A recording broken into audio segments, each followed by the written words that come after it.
बिस्मिल्लाहिर्रहमानिर्रहीम। अस्सलाम वालेकुम दोस्तों, एक नई वीडियो के साथ हाज़िर हैं। चले अपनी वीडियो स्टार्ट करते हैं। 13 सितंबर की रात को यूक्रेन ने क्राइमिया के ऊपर एक बहुत बड़ा हमला किया है।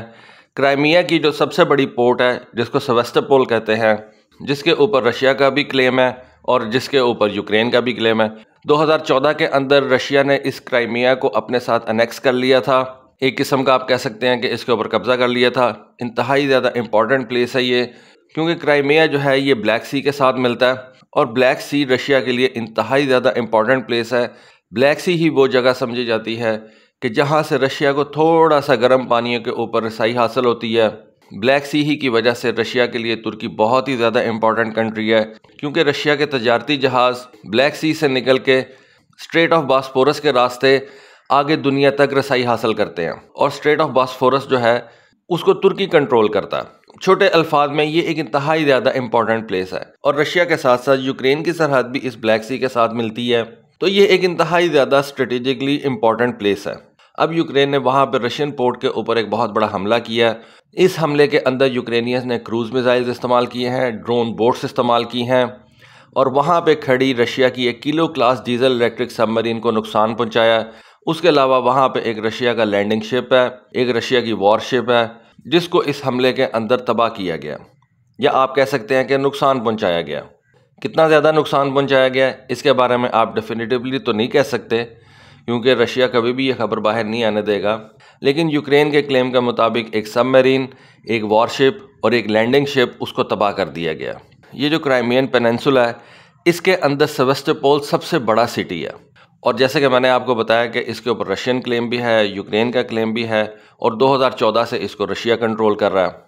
जब से जंग शुरू हुई है तब से यूक्रेन इस जगह के ऊपर हमले करता चला आ रहा है, लेकिन ये अब तक का सबसे बड़ा हमला माना जाता है। यहाँ पे बेसिकली एक शिप रिपेयर फैसिलिटी भी है, जो कि यूक्रेन के लिए प्राइम हदफ समझा जाता है और इसके ऊपर भी यूक्रेन ने ब्रिटेन के बने हुए स्टॉर्म शैडो क्रूज मिसाइल्स के ज़रिए से हमला किया। ये जितने भी इस वक्त अटैक्स हो रहे हैं ना सेवास्टोपोल के ऊपर, उनके ऊपर ब्रिटेन का ये स्टॉर्म शैडो क्रूज मिसाइल इस्तेमाल किया जा रहा है। ड्रोन बोट्स जो है वो यूक्रेन खुद से तैयार करता है।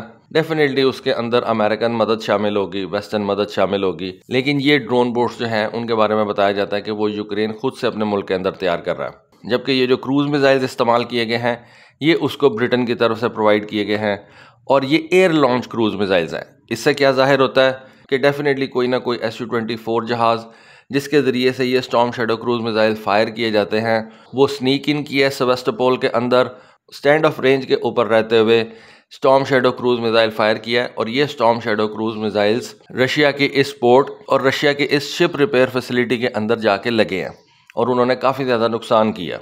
अच्छा, अब मज़े की बात यह है कि ब्रिटेन ने ये जो storm shadow cruise missile Ukraine के हवाले किए हैं, इनके बारे में बताया ये जाता है कि ये अब बहुत ज़्यादा पुराने हो चुके हुए हैं और इनकी जो इफ़ेक्टिवनेस है वो कम होती जा रही है।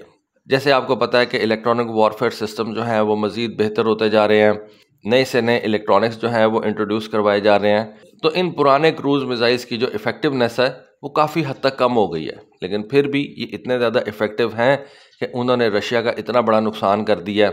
इतना बड़ा ये लैंडिंग शिप है, इसको उन्होंने तबाह कर दिया। उसके अलावा ड्रोन बोट्स ने रशिया की ये किलो क्लास की सबमरीन जो है उसको नुकसान पहुंचाया। अब ये जो किलो क्लास की सबमरीन है इसको ब्लैक होल बोला जाता है। दुनिया की मोस्ट क्वाइट सबमरीन्स के अंदर से ये एक सबमरीन समझी जाती है। डीजल इलेक्ट्रिक होने की वजह से इसकी क्यों रेंज जो है वो बहुत ज़्यादा नहीं होती, लेकिन क्योंकि इसने सिर्फ ब्लैक सी के अंदर ही ऑपरेट करना होता है, जो कि खुद से चारों तरफ से एनक्लोज्ड है, तो उस छोटे से एरिया के अंदर, छोटे से सी के अंदर ये किलो क्लास की सबमरीन बेस्ट मानी जाती है। क्योंकि इतने छोटे से ब्लैक सी के अंदर न्यूक्लियर पावर्ड सबमरीन को उतारना, उसको ऑपरेशन में डालना कोई अक्लमंदी वाली बात नहीं है। जब अमेरिका और रशिया के दरमियान कोल्ड वॉर चल रही थी, उस वक्त इस ब्लैक सी को इंतहाई ज़्यादा सिक्योर रीजन जो है वो समझा जाता था, क्योंकि उस वक्त तो यूक्रेन भी नहीं था, यूक्रेन भी सोवियत यूनियन का हिस्सा हुआ करता था। तो आप कह सकते हैं कि इस ब्लैक सी के चारों तरफ सोवियत यूनियन ही था। अब तो खैर यूक्रेन भी आ गया, रशिया भी आ गया, तो हर मुल्क का अपना अपना क्लेम है। लेकिन उस वक्त क्योंकि एक ही मुल्क होता था, सोवियत यूनियन ही इस ब्लैक सी को कंट्रोल करता था, तो इस वजह से ये सोवियत यूनियन का इंतहाई सिक्योर पानी समझा जाता था। लेकिन अब जब यूक्रेन के साथ जंग शुरू हुई है और बहुत सी कंट्रीज़ जो इस वक्त ब्लैक सी के अंदर शामिल हैं, उन्होंने वार्सो पैक्ट को छोड़ के नेटो इत्तेहाद ज्वाइन कर लिया है, तब से ये ब्लैक सी जो है वो इंतहाई ज़्यादा एक कंटेस्टेड एरिया बन गया हुआ है और यहाँ पे रशिया को अपनी फोर्सेस जो हैं वो बहुत ज़्यादा बढ़ानी पड़ गई हैं। और जब क्राइमिया को रशिया ने अनेक्स किया था उसके बाद से ब्लैक सी की इम्पोर्टेंस कई ज़्यादा बढ़ गई थी। इस एरिया को कंट्रोल करने के लिए और सिक्योर करने के लिए रशिया अपने कुछ एंटी शिप क्रूज मिसाइल जो है वो इस्तेमाल करता है, जिनके अंदर शोर बेस्ड सिस्टम्स भी मौजूद हैं, मसलन बेस्टियन शोर बेस्ड सिस्टम्स हैं। और उसके अलावा air launch KH-32 cruise missiles भी शामिल हैं, जो कि रशिया अपने Tu-22 बॉम्बर्स के ज़रिए से फायर कर सकता है। और इन 2 क्रूज मिसाइल्स के ज़रिए से रशिया अपनी टेरिटरी और क्राइमियन टेरिटरी को कंट्रोल करता है।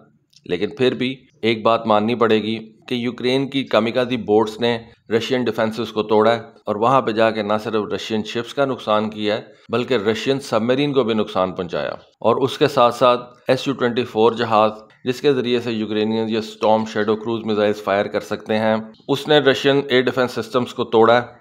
डेफिनेटली वहाँ पर रशिया के S-400 सिस्टम्स लगे होंगे और ये S-400 सिस्टम्स इस Su-24 जहाज़ को गिराने में नाकाम रहे।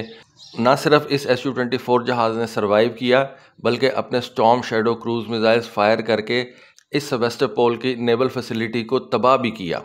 तो मेरे हिसाब से ये S-400 मिसाइल सिस्टम की एक नाकामी है और यूक्रेनियंस के Su-24 जहाज़ों की बहुत बड़ी कामयाबी है।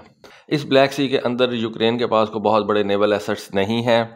इस वजह से यूक्रेनियंस को यहाँ पे एसिमेट्रिक एसेट्स जो हैं वो इस्तेमाल करने पड़ते हैं, जैसा कि ये उनकी ड्रोन बोट्स हो गई। तो मेरे हिसाब से ये यूक्रेन की एक बहुत बड़ी कामयाबी है और रशियन डिफेंस एसेट्स की ये एक बहुत बड़ी नाकामी है। तो दोस्तों ये थी आज की वीडियो, ये थी आज की इन्फॉर्मेशन। होपफुली आपको आज की वीडियो, आज की इन्फॉर्मेशन पसंद आई होगी।